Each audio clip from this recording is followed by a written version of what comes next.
लोकप्रिय अंतर्मनाचा वेध घेणारे news channel star city one.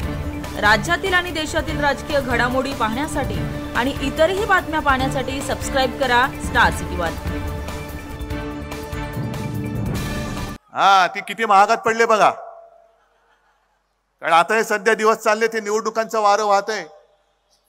गद्दारांचे दोन मालक महाराष्ट्रामध्ये फिरतायत।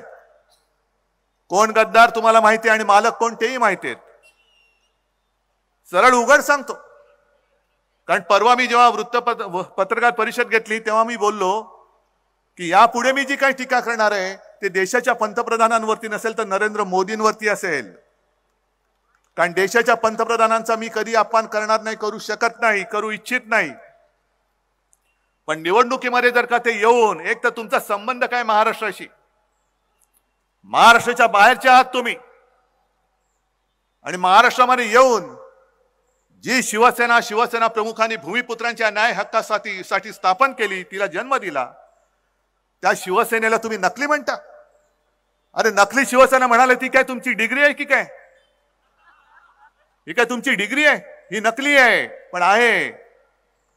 मग त्यांचे दुसरे पार्टनर आले, खंडेडीखोर पक्षाचे दुसरे नेते अमित शहा, ते बोलून गेले शिवसेना नकली आहे।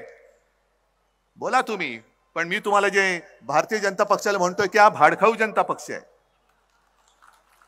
भाडखाऊ आहे, भेकड आहे, भ्रष्ट आहे। नाही नुसतं मी काहीतरी बोलायचं म्हणून भची बाराखडी नाही बोलत आहे।